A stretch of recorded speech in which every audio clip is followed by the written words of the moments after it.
Ministro, governador, são tantos nomes que podemos chamar. Bem-vindo aqui, obrigado por estar com a gente, uma boa noite. Boa noite, Rodrigo, boa noite, Vera Magalhães, boa noite a todos os ouvintes da CBN. Eu queria começar aqui com uma questão, e depois a Vera segue, mas primeiro sabendo um pouco do que aconteceu no decorrer do dia, porque tivemos a operação e depois as suas manifestações durante o dia, e a partir daí alguma evolução desse caso, alguma coisa, porque por parte da Presidência da República ou do governo federal não houve nenhuma, a Secretaria de Comunicação da Presidência da República, não houve nenhuma resposta, nada foi dito sobre isso. Olha, eu fui vítima de uma aberração, e qualquer brasileiro que tenha um mínimo de equilíbrio e que cultive o direito, como eu procuro cultivar, dará razão a essa minha afirmação. Entretanto, eu acho que como homem público eu devo explicações humildes a todos os brasileiros que eventualmente prestaram atenção nisso. Foi determinado por um juiz federal do Ceará uma busca e apreensão aqui na minha residência e de outras tantas pessoas, e o pretexto dessa busca e apreensão determinada pelo juiz seria colher provas de que eu estaria envolvido em receber propinas, né, de uma licitação fraudada ou em que eu teria influenciado nessa licitação do estádio Castelão em Fortaleza. Isso é uma aberração absolutamente inominável por algumas circunstâncias que os meus advogados trouxeram, porque até aquele momento em que a polícia chegou aqui eu não tinha sido informado de absolutamente nada. Portanto, explicando com humildade, vocês me interrompam se for necessário, e eu peço que a imprensa brasileira investigue isso que eu vou falar aqui. São coisas práticas e objetivas. Primeiro, os fatos a que se refere a delação premiada que deu base a tudo isso teriam ocorrido entre 2011 e 2012, 10 a 9 anos atrás. Aqui já tem uma questão prática importante, é que uma busca e apreensão é uma providência cautelar antes da denúncia, antes de formação de culpa, para que a polícia tenha, com a pressa às vezes necessária, a possibilidade de se apropriar de provas que eventualmente podem ser destruídas se não fizer uma urgência. Os fatos que eles estão procurando provas teriam acontecido pela delação premiada lá no ano de 2012. Não existe busca e apreensão com tal passagem de tempo. Esta licitação acontece e a delação premiada acontece no âmbito da Lava Jato, e eles mencionam, não é, que no estado do Ceará uma delação premiada em 2017. E agora, 2021, eles fazem isso sem me ouvir, sem me dar audiência em nada. Agora eu tenho os fatos. Vamos aos fatos que os meus advogados me trouxeram. A licitação do Castelão foi pelo tipo menor preço, foi uma concorrência internacional. O preço do edital foi derrubado na concorrência 100 milhões, a valores da data. Então saiu pelo menor preço. Então seria a primeira vez que alguém cobraria propina para escolher a proposta mais vantajosa para o Estado, derrubando, não é um trocado, 100 milhões de reais do preço do edital. Esse é o primeiro esclarecimento. Segundo, eu não era autoridade pública, o meu irmão era governador do Ceará. Eu não era autoridade, não ocupava nenhum cargo, não tinha responsabilidade nenhuma. Terceiro, quando nós comparamos o preço do Castelão, obtido por essa concorrência internacional, ele foi o estádio mais barato de todos os estádios construídos no Brasil, e comparativamente com os estádios das Copas do Mundo que aconteceram no planeta Terra de 2002 até aqui, também o Ceará chegou com o menor preço de todos os estádios. Portanto, seria também um indício muito forte de que a concorrência aqui foi séria e correta. Agora, a minha parte, onde é que eu entro nisso? Uma delação premiada que não me cita, em nenhum momento, não diz que eu pedi propina ou que eu recebi propina. Nenhum deles diz isso, ao contrário. Os meus advogados me trouxeram agora aqui, os documentos estão comigo aqui, e um deles, o dono da empresa, eu não lembro, mas seria lisonjeiro se eu me lembrasse, disse que me procurou, preocupado em alguma coisa que tirasse ele da concorrência, e que eu teria dito a ele, dono da empresa, de que ele ficasse sossegado, que no Ceará as concorrências são ganhas por quem ofereceu o menor preço. Isso é o que está dito na delação premiada. O resto é arbitrariedade. Ministro, o senhor falou mais cedo em estado policial, determinado por Jair Bolsonaro. O ano que vem a gente tem eleições presidenciais e o senhor é um pré-candidato. O senhor teme que esse modus operandi preceda todo o processo eleitoral, atinja não só o senhor, como demais candidatos? E o que o senhor pretende pedir de providências aí, tanto à Procuradoria-Geral da República quanto ao Supremo Tribunal Federal, em relação a essa possibilidade específica? Se você vir, eu esqueci de dizer no primeiro argumento, de que o delegado da Polícia Federal me colocou como agente público, quando qualquer pesquisa vai olhar que eu não era agente público, muito menos vinculado a esse tipo de assunto. Meu último mandato político foi 2006, 2010, deputado federal. Depois eu fui secretário de Saúde do Ceará por um ano e muito longe de todos esses fatos que aconteceram. Portanto, o delegado é que induz o juiz em erro. Entretanto, eu não quero ser ingênuo.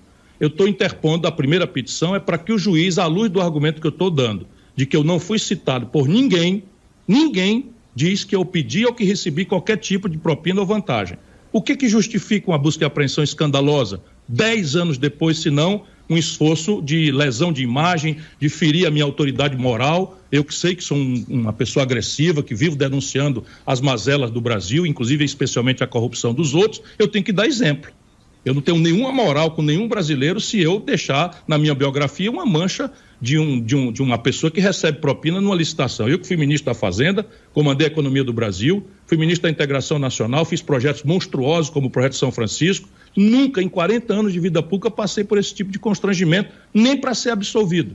Então, o que é que eu vou fazer? Vou pedir já fiz aos advogados fazer uma petição para que o juiz, à luz desses argumentos, possa dizer agora se ele foi ou não induzido em erro pelo delegado. Claramente, as aspas que o juiz cita são todas mentiras do delegado no que se refere a mim. Aos outros, cada um que se explique. Meu irmão, eu sei que é honrado, que é sério, está respondendo. Os números são absolutamente esses que eu lhe dei. O estádio mais barato, a licitação internacional, derrubou 100 milhões de reais em relação ao preço do edital, porque aconteceu essa concorrência aberta, limpa, como acontece na vida de nós aqui cearenses, a vida inteira, que não estamos muito longe de qualquer tipo de escândalo. E se o juiz persistir nisso, eu vou representar contra Sua Excelência no Conselho Nacional de Justiça. E contra o delegado vou fazer todas as representações que ele puder responder, tanto pela prevaricação, quanto pelos crimes de calúnia, injúria e difamação com as quais ele faz atrabiliariamente, claramente a serviço do bolsonarismo boçal que está tentando aparelhar as instituições brasileiras.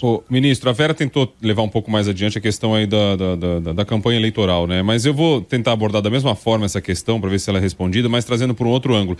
O que leva o senhor a estabelecer essa relação com o presidente Jair Bolsonaro nesta operação, levando em consideração que foi um ministro da Justiça Federal, um juiz da Justiça Federal, no Ceará, que tomou essa decisão e que a Polícia Federal foi lá e cumpriu a ordem de um juiz federal.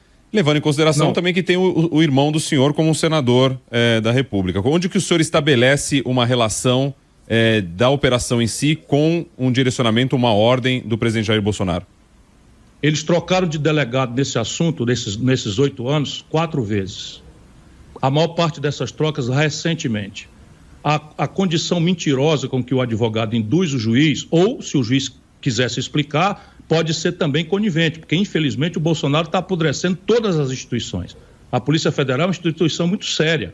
Muitos delegados, muita gente da Polícia Federal está me ligando para dizer que é um constrangimento, que é um absurdo, que eles não aceitam, que estão achando uma aberração que aconteceu. Qualquer jurista pode vir em socorro, não de mim. Mas a pergunta é, se faz uma ação cautelar escandalosa contra um homem público 10 anos depois dos fatos alegados, se faz isso, a pergunta é essa que tem que se fazer. Portanto, eu não tenho a menor dúvida, eu não sou ingênuo. O Bolsonaro está fazendo o diabo para aparelhar as instituições, não é para me perseguir, é para proteger os filhos. E agora está virando claramente, se você vir as aspas do delegado, como eu acabei de ver, agora com os meus advogados trouxeram, é um conjunto absurdamente mentiroso, porque nenhum delator me menciona.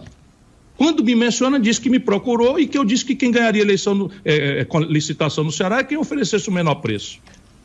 Ô, ministro, a gente tem visto aí várias suspeitas de irregularidades recaindo sobre a PF, né? Troca de delegados em outros inquéritos que dizem respeito ao Ricardo Salles, que dizem respeito ao filho do presidente, ao blogueiro Orlando Santos e agora isso. O lavajatismo, entre aspas, foi uma das tônicas da eleição de 2018. e depois muita coisa foi revertida pela justiça. O senhor acha que a gente está vendo surgir um novo movimento com essas características? Eu acho, mas é a seguinte, é a história se repetindo como farsa. Porque a Lava Jato, vamos ter clareza, a Lava Jato tinha uma base de fato verdadeira. Sabe, o Lula deu R$1 bilhão de contrato ao Eunício Oliveira na Petrobras. Isso é verdade. O Gedel Vieira Lima foi pilhado com R$52 milhões em malas no seu apartamento. Isso é fato, é real.